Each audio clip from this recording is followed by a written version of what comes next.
what? You stepped over some booby traps. They meant it for evil, but God worked it out.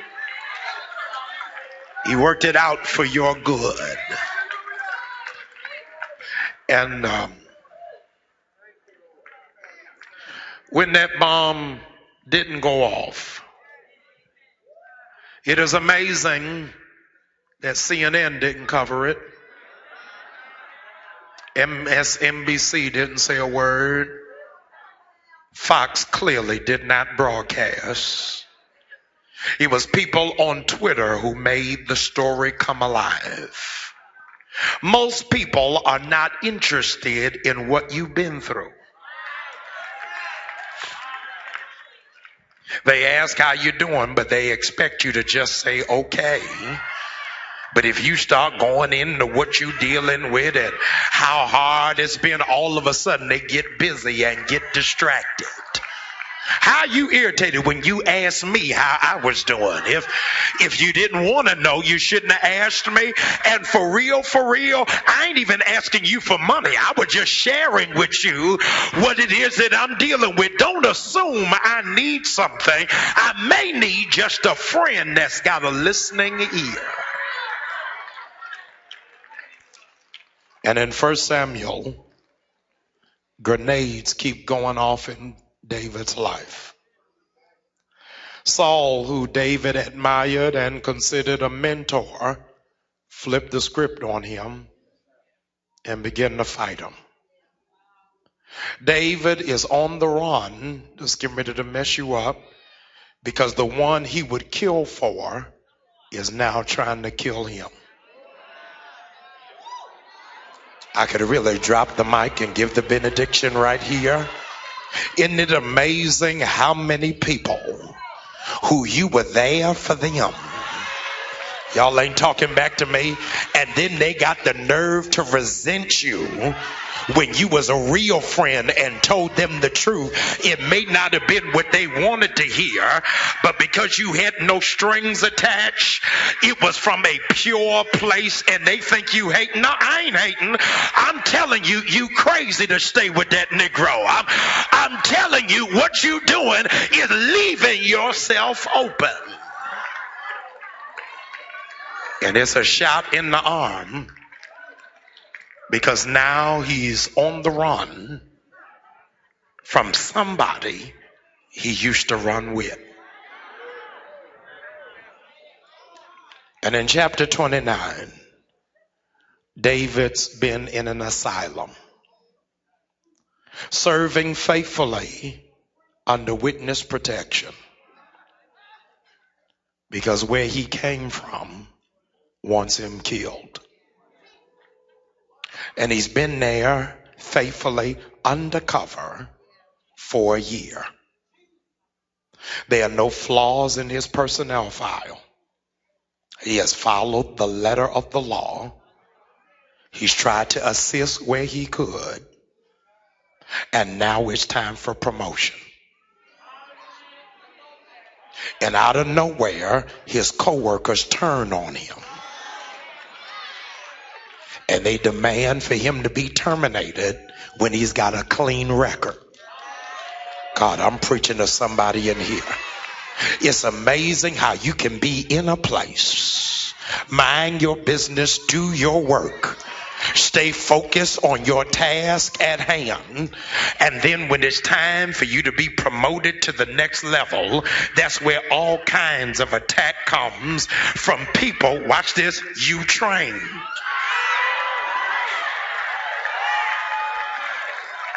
And you're trying to figure out, where did this attack come from, when all I did was perform at my level of excellence and execute it at a place of superior quality, and now you're trying to block me, and because you don't have anything, you're going to try to make up something that will disqualify me for my next position.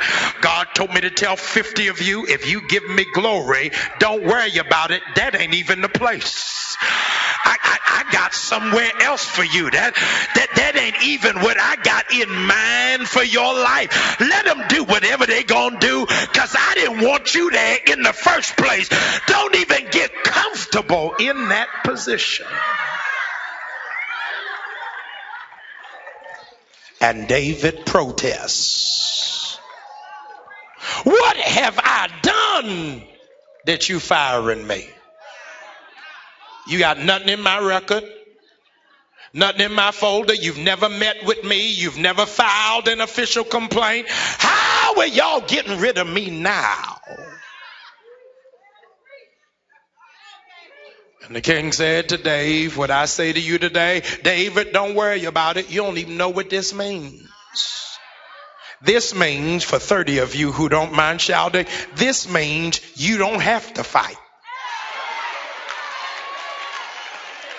I'm going to let the people around you fight for you. Sit this one out. And I got good news for somebody in here. You done fought enough. Just sit back and sip on some tea and say, y'all go do what you gonna do. God said if I hold my peace, he'll fight my battle.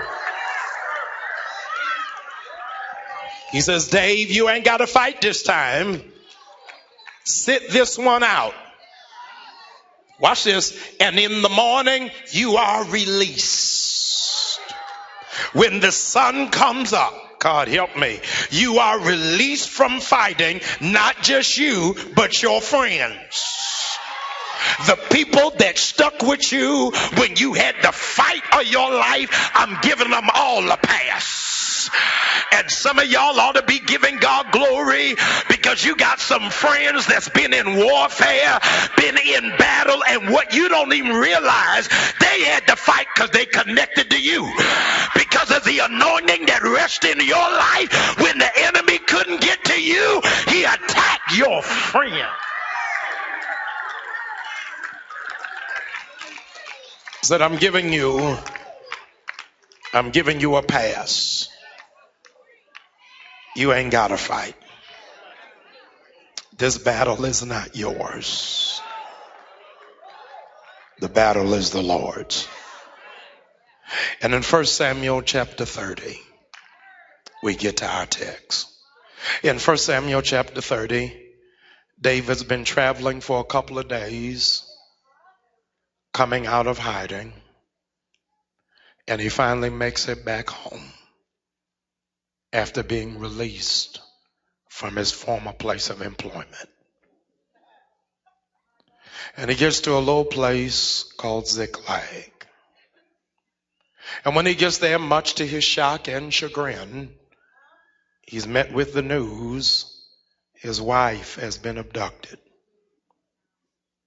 His children are taken hostage. Now that's the real bomb. He could handle losing the job. It was okay dealing with a friend flipping on him. He was prepared even to go to battle out in the street. I did not expect to come home and the bomb be in my living room. And I'm talking to some real people whose living room looks like Vietnam, whose bedroom sounds like Beirut, whose children's room feels like Boko Haram has crept in. Because the enemy knows if I can't get you at your job, if I can't mess with you at church, I'm going to do something to detonate a bomb in your house. I need some real people here that ever came home from work and out of the blue, you stepped into it and said, what in the world has happened here? Arguments out of nowhere, disagreements you can't even explain. People in here in your house and not speaking to me when I pay the bills. Y'all ain't talking back to me. You walking and sitting up in the living room watching my television, eating my food, and I ask you what's wrong and you can't even part watch your lips. At the job, they treat me like a superstar, but I get home and you treat me like a fallen star. I get compliments from strangers, but the Negro I live with can't even say something nice to me. I can correct other people's children, but my own child got an attitude when they don't understand the sacrifice I'm making, trying to make them to have a better life. I've been there for everybody else, but the one time my life is falling apart, all my so-called friends act busy and agitated like they ain't got no time. And I'm thinking about the nights I stayed on the phone talking to you when you were getting ready to lose it, when I put on sweatpants and drove to your house so you wouldn't commit suicide. And now here I am in the fetal position, and I got nobody to rescue me when there's a bomb in my house.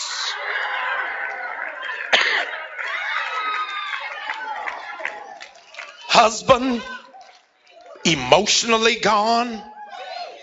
Wife don't want to be touched. Children don't want to talk. Friends are out of reach. And the house is falling apart, and it ain't even from work. You need a vacation from home. God, I can't hear nobody in here. There's some of you, I know you ain't going to testify about it out loud. Some of us like going to work just to get out the house. I don't even really like that job, but if I can get a couple of hours just to do something to distract my mind, God, that's blessing me.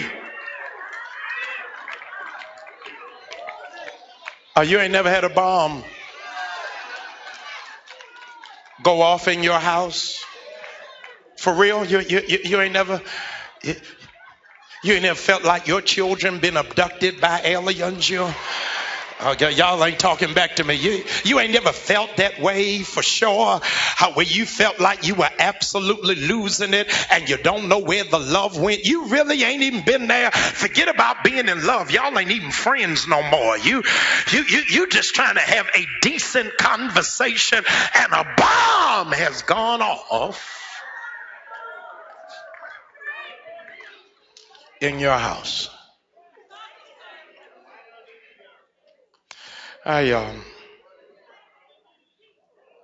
Unlike most of you, I got a lot of friends who ain't saved.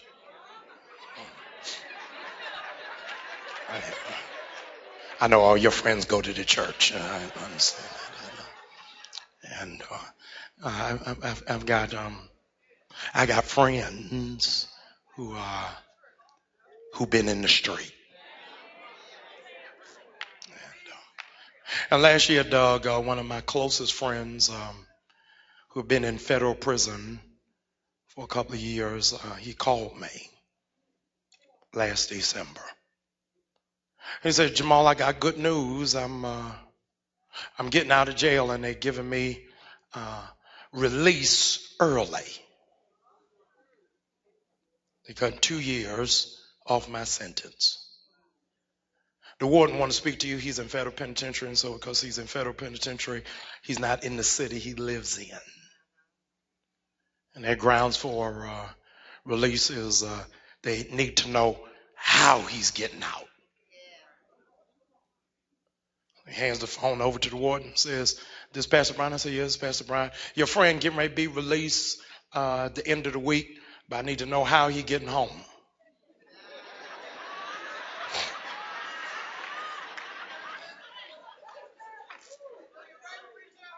I said, "No, don't worry about warden. I'm sending a car there to the prison, and the car will take him straight to the airport, and then the airport he'll fly home." I said, "All right. All I need you to do is send over to me a copy of the plane ticket, his confirmation number." I said, "This is wonderful." And I'll go online, I book him the ticket, send it to the warden. And the warden responds back, "You're a good friend. He's going to be out for Christmas." I said, "Great." So my next call is to his wife. I call his wife and say, "Hey, sis, I got good news. Christmas coming early." She said, yeah. I said, yeah. I said, your husband, my boy, is getting out Friday. I bought the plane ticket. He coming home.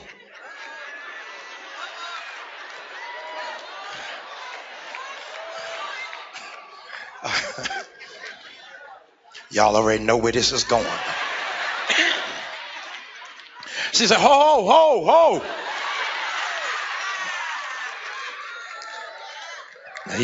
He been locked up for 5 years. Say, wait. When he coming out? I said, he coming out Friday.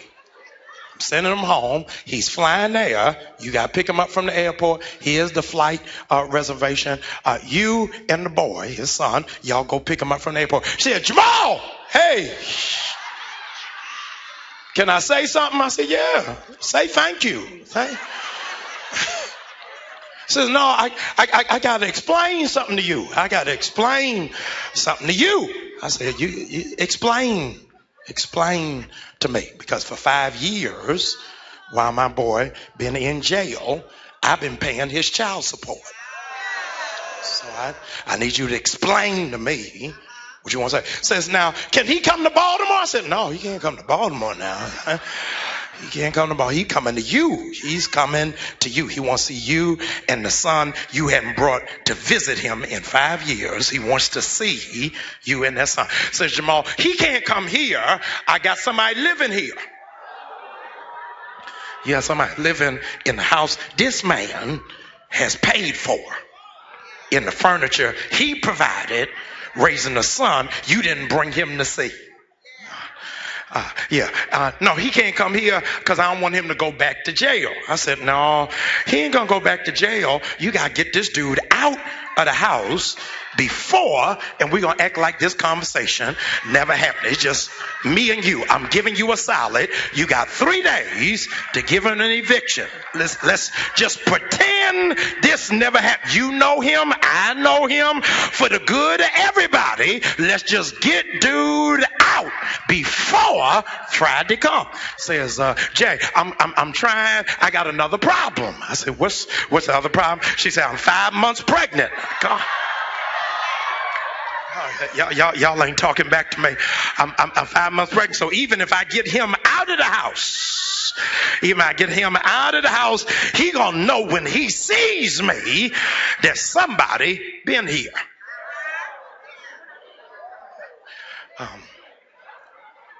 Bombs going off. I called back to the federal prison.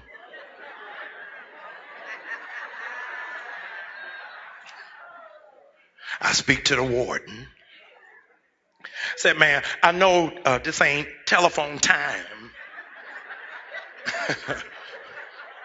but I need you to go down in that cell, wake my dude up, bring him back in this office. Let me speak to him because I wanted him to get this on the other side. Let me break through this now. Yeah, so he can go do push-ups, he can go do something, get his head clear before he walks out of there. And he says, all right, Pastor, anything I do? I said, regrettably, it ain't nothing you can do. Just go get him. Just go get him, and then y'all call me back. He goes up in my friend's cell, wakes him up, brings him to the office, and they call me.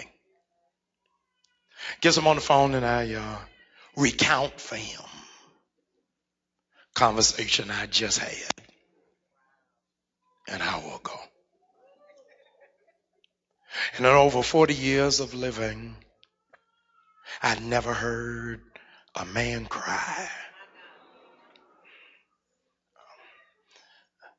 until he couldn't cry because a bomb went off. I don't know whether I ever told you this. My dear friend Corey Brooks out of Chicago, Illinois, said the difference between a good day and a bad day is one phone call. One phone call can change your whole day because a bomb goes off. And here's what's amazing, ladies and gentlemen. It wasn't just David's wife taken. It wasn't just his children stolen. But all his friends lost their wives the same day.